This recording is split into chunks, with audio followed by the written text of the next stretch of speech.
오늘은 2월 7일 수요일입니다.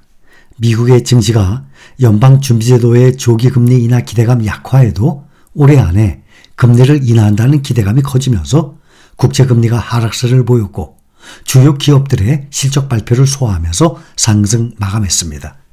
지난 주말 제롬 파월 페드 의장이 매파적 발언을 내놓았고 또 페드 위원들도 신중한 발언을 이어가면서 조기금리 기대감이 후퇴하고 있습니다. 지난 주말 파월 의장은 3월 금리 인하 가능성을 떨어뜨리는 발언을 내놓고 금리 인하에 신중한 태도를 보이겠다고 밝힌 바가 있습니다. 어제는 다우 S&P 500, 나스닥 어제는 하락했는데 오늘은 3대 지수 모두 상승했습니다. 다우가 0.37% 상승을 했고 S&P 500은 0.23% 상승해서 4,954, 나스닥은 0.07% 상승 15,609. 필라델피아 반도체 어제 상승을 했는데 반대로 오늘은 필라델피아 반도체만 하락 마감했습니다. 1.14% 떨어져서 4,338입니다. 지금 이 빅테크주들 보면 애플 0.86%, 알파벳 0.29%, 테슬라 2.23% 세 종목만 상승을 했는데 특히 전기차주들이 모두 상승을 했고 중국 전기차 3연방은 무려 10% 이상씩 세 종목이 모두 급등을 했습니다. 신명물 국채금리가 오름폭을 낮춰서 4.09%까지 떨어졌습니다. 신명물 금리는 최근 들어서 연준의 금리 인하 기대가 줄어들면서 4%를 다시 넘어선 바가 있습니다. 투자자들은 기업들의 지난해 4분기 실적 발표도 주시하고 있습니다. 그동안 월가의 생성형 인공지능 AI 열풍을 주도를 했던 엔비디아와 AMD가 차익 실현 매물이 나오면서 일제히 하락을 했는데 AI 다크호스로 불리는 인공지능 방산 플랫폼을 구축한 미국의 소프트웨어 업체 팔란티어의 주가가 31%나 폭등을 했습니다. 그러면서 월가의 AI 열기가 여전함을 증명을 했습니다. 미국 증시에서 AI 데이터 전문 업체 팔란티어는 전 거래일보다 30.8% 폭등한 21.87달러를 기록했습니다.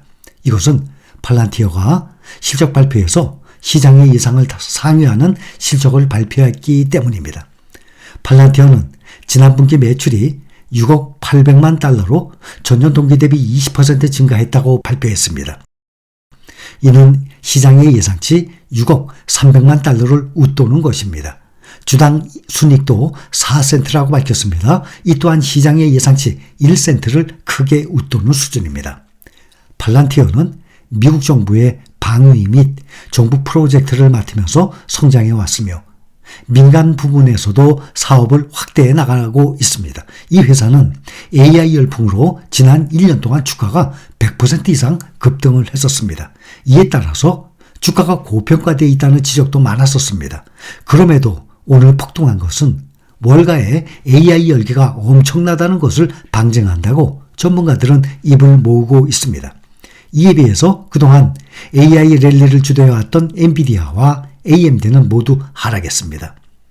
엔비디아는 1.6% 하락한 682.23달러를 기록했습니다. 이로써 사상 최고치 경신 행진을 다시 마감한 상태예요.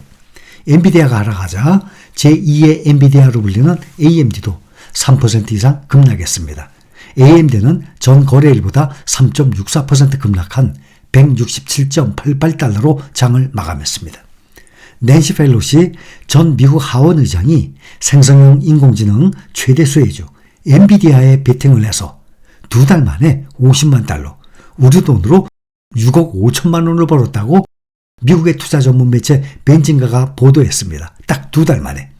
그는 하원 의장직을 내려놓고 지금은 하원 평의원으로 활동하고 있습니다. 낸시 펠로시는 지난해 11월 엔비디아에 투자를 해서 약 두 달 만에 50만 달러를 벌어들였다고 벤진가가 추산을 하고 있는데 이것은 그의 연봉 22만 3,500달러 약 2억 9천만 원이에요.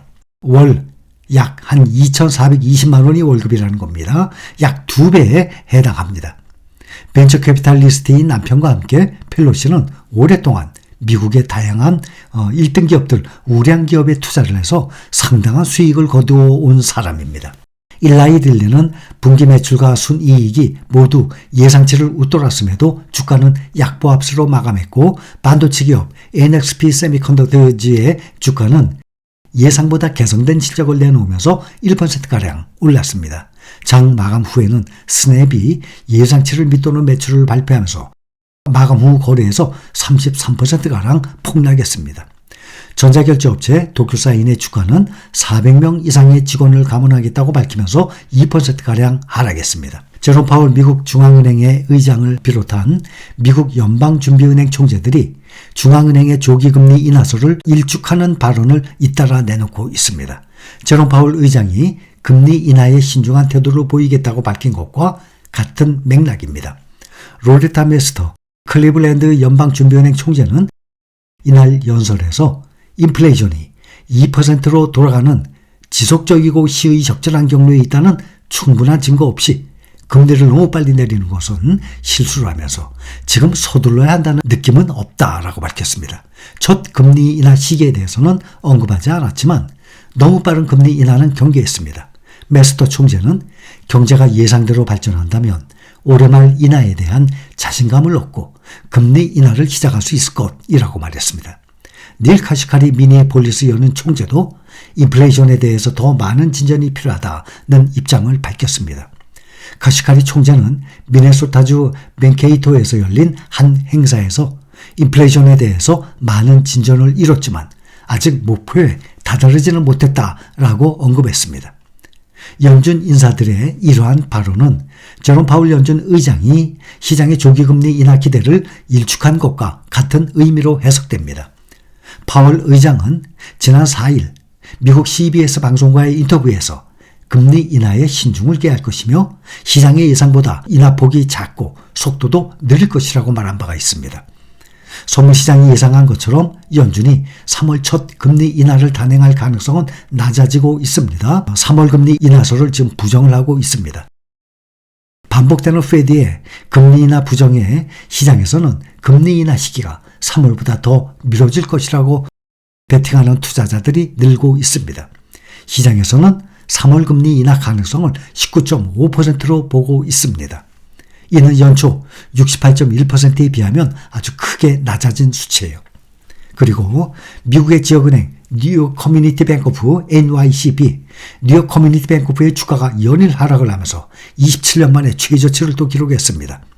상업용 부동산 대출 부실화를 우려하는 미국 재무부 장관의 발언, 위기관리 담당 임원의 사퇴 소식, 국제신용평가사 신용등급 강등 조치 등의 악재가 누적된 결과입니다. 미국의 지역은행 뉴욕 커뮤니티 뱅크오프의 주가가 연일 폭락을 하면서 상업용 부동산의 부실 확대가 금융 시스템에 미칠 파장에 관심이 쏠리고 있습니다. 이에 따라서 금융발 금융위기 우려가 또다시 커지는 분위기예요. NICB 주가는 전날보다 20.3% 급락한 4.195달러의 거래를 마쳤습니다. 지난달 31일 날 37.6% 폭락, 또 1일 날 11.1% 하락, 5일 날 10.6% 하락에 이어서 두 자릿수 폭락세를 이어가면서 1997년 이후 가장 낮은 수준입니다. 상업용 부동산 이슈로 인해서 스트레스를 받는 일부 금융기관이 있을 수 있다는 제닛 옐런 미 재무부 장관의 발언이 영향을 미쳤다는 분석도 있습니다. NICP가 상업용 부동산 관련 대출의 부실을 숨겼다면서 주주들이 연방법원이 집단소송을 제기한 것도 악재로 작용을 하고 있습니다.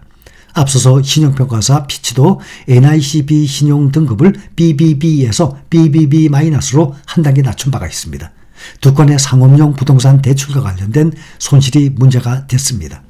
월스트리트 저널은 미지역 은행은 물론이고 주요국 은행들도 미상업 부동산 위기에서 자유로울 수 없다라고 경고까지 했습니다. 일본의 아오조라 은행의 경우 로스앤젤레스와 시카고 등의 미국 대도시의 상업부동산을 상당 부분 보유했다가 최근 주가가 반토막 났습니다. 대부분의 전문가들은 NICB가 겪고 있는 상업용 부동산 부문 채무 불이행 사태가 당장 금융위기로 발전할 가능성은 크지 않다는 입장입니다. 하지만 경계심을 갖고 예의주시해야 할 상황인 것은 분명해 보입니다. 제롬 파월 연준 의장은 CBS와의 인터뷰에서 상업용 부동산에 발이 묶인 중소형 지역은행 상황과 관련해서 글로벌 금융 위기의 전조 현상은 아니다라고 선을 그으면서도 수년간 상당한 문제가 될 것이라고 전망을 하고 있습니다.